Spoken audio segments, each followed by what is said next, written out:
Thanks, everybody.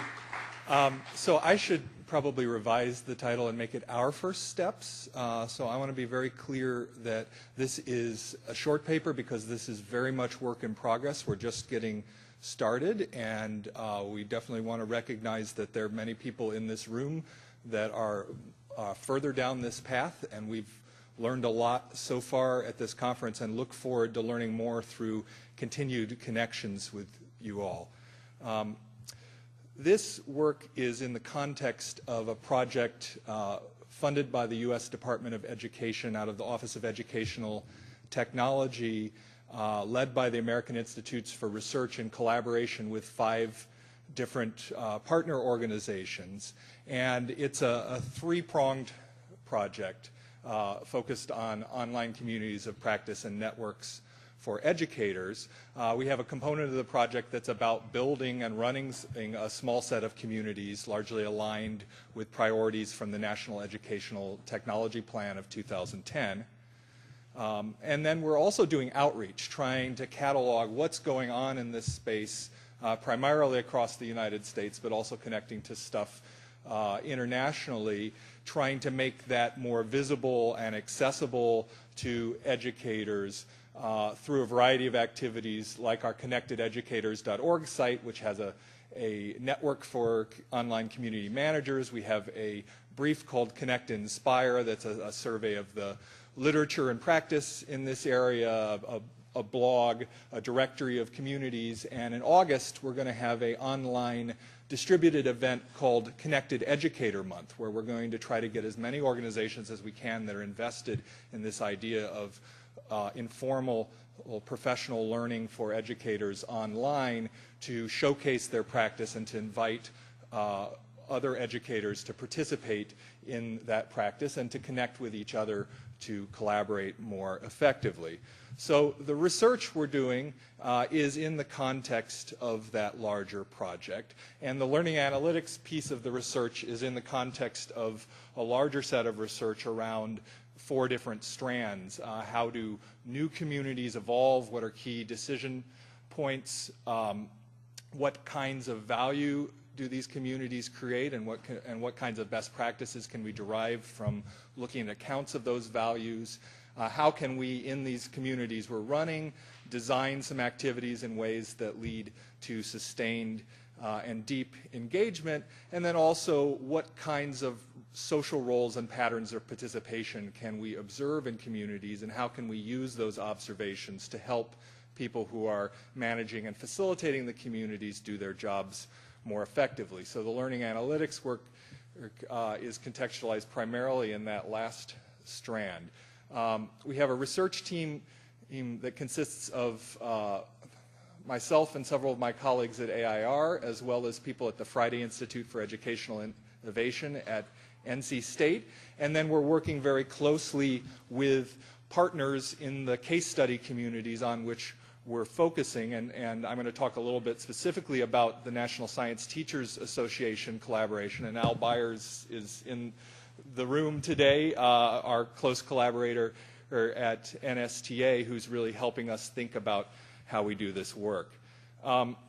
So our goals probably outstretch what we're actually going to be able to achieve in the time that we're currently funded, but we see this as a longer-term trajectory.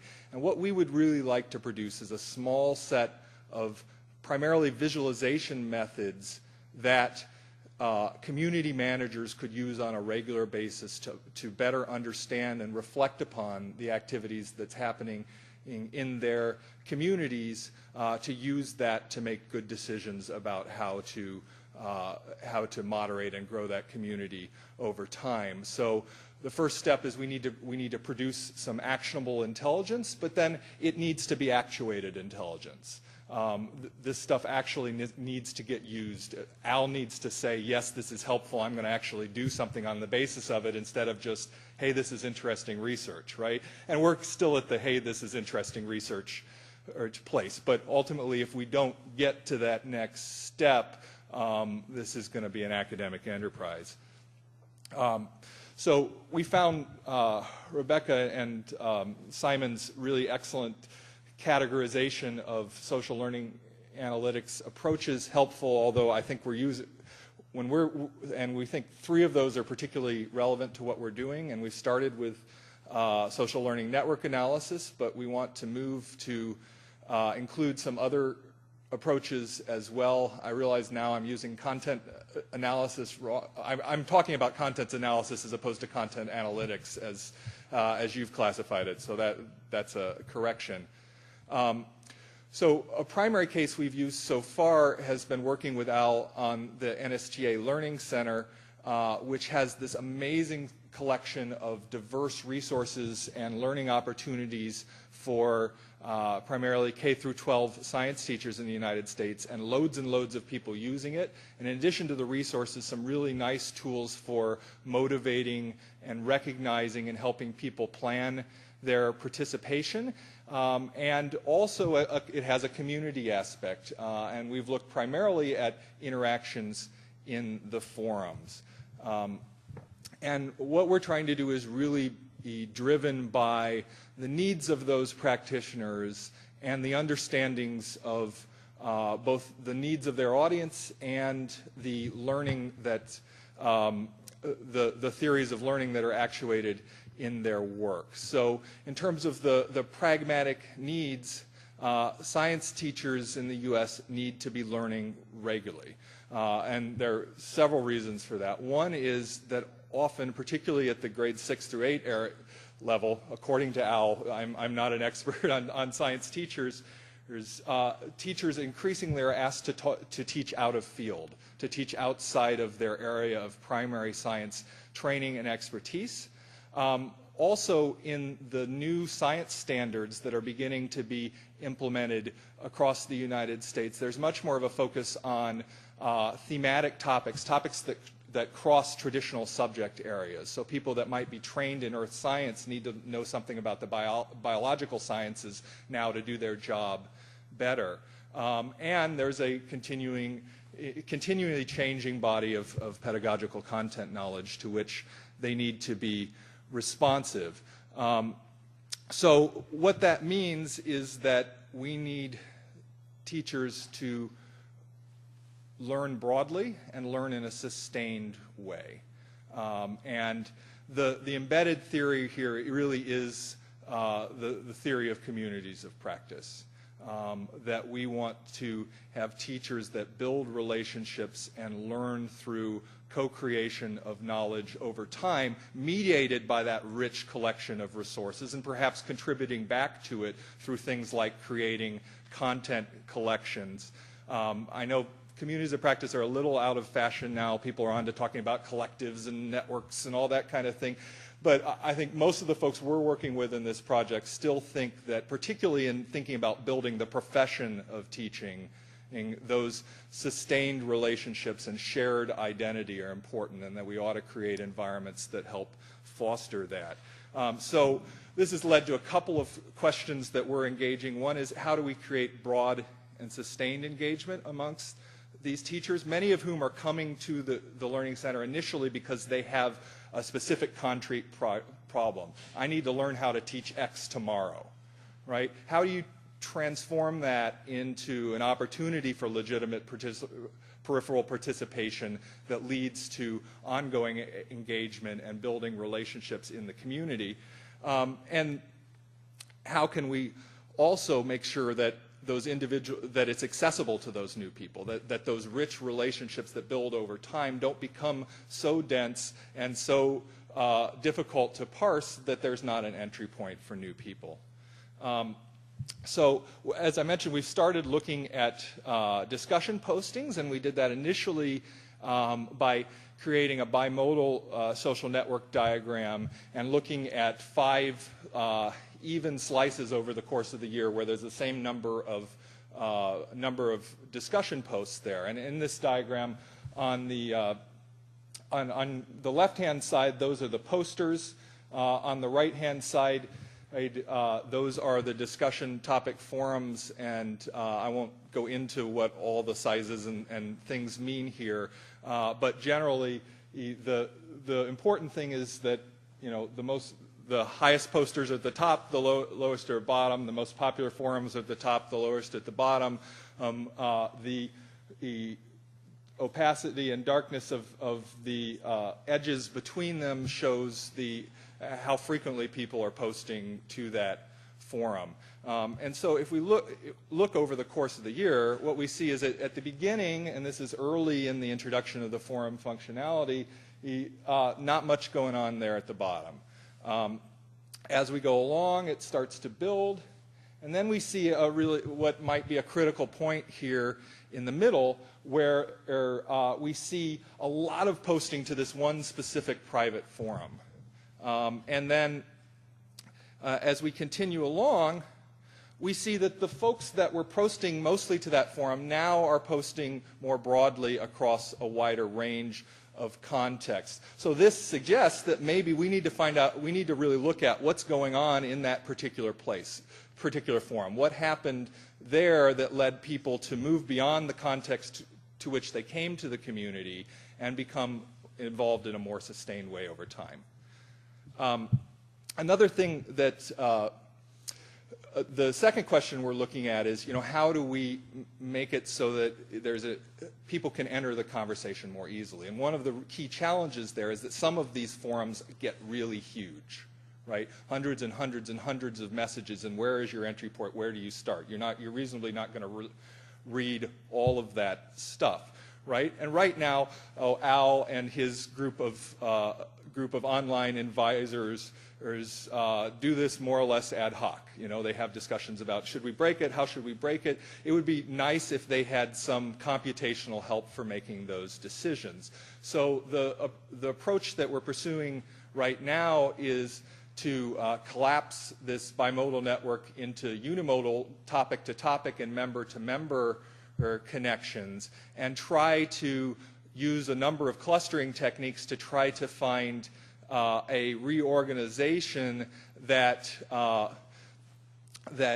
maximizes the connection with people and leads to good segmentation between topics, breaking things into manageable chunks. We've tried a whole bunch of different clustering techniques. None of it has worked very well. It's not really that surprising because it's garbage in, garbage out. Our measures of connection are not very good. They're pretty crude right now. It's who touched the same thing.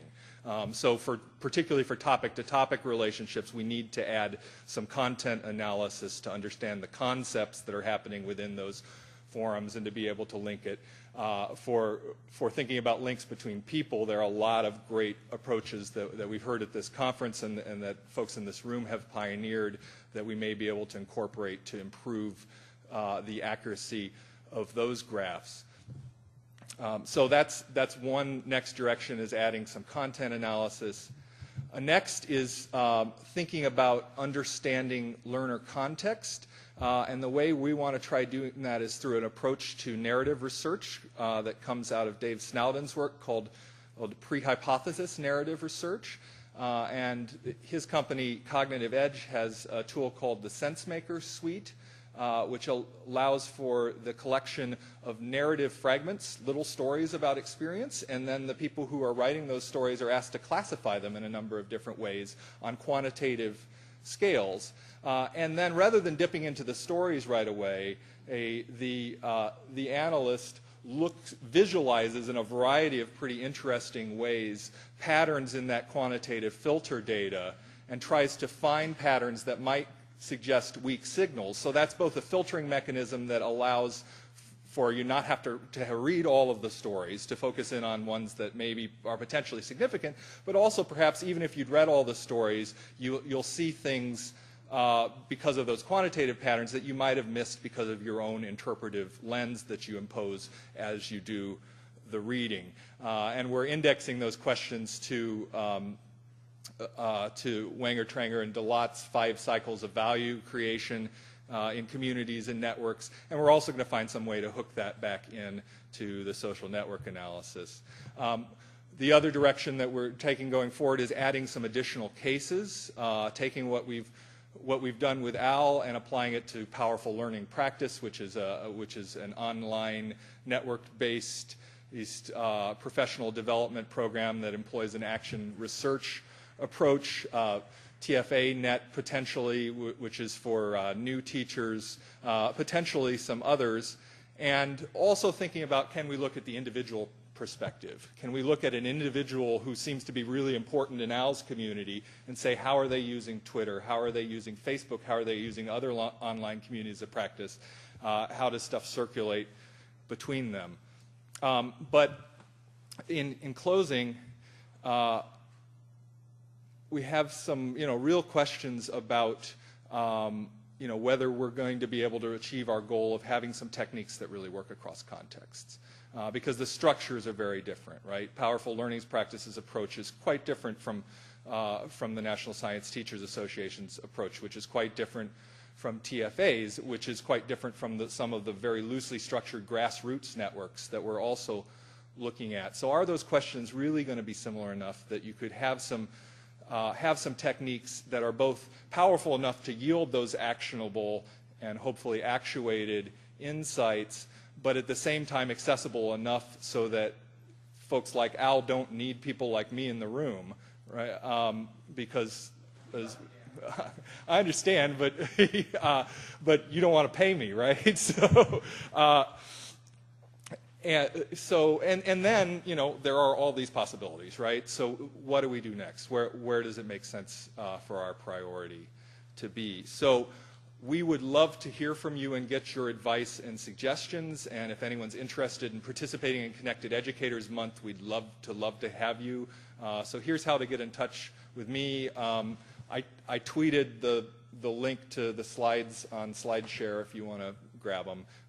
So email me, call me, follow me on Twitter. Thank you. Questions?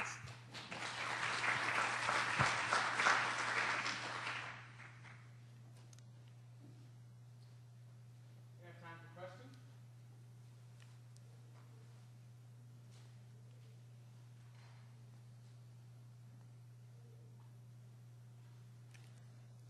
Just a quick question on SenseMaker. Mm-hmm.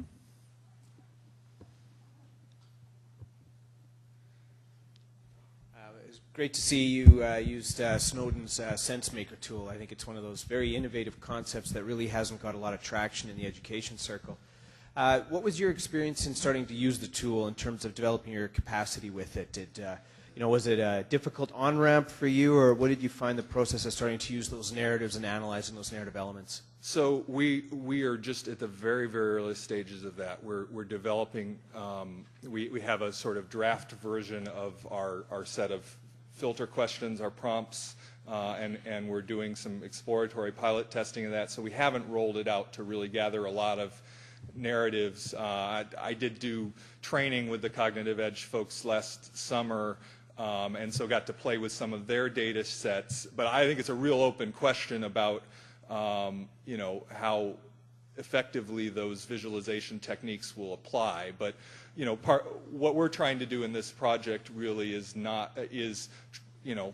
throw a bunch of stuff at this and see what sticks. Try different different techniques and see what actually proves to be valuable through having the close contact with the practitioners, feeding the insights back to them. So that is very much an experiment for us, and I wouldn't make any strong claims about how effective I think it's going to be. It seemed effective enough that it really made sense to try.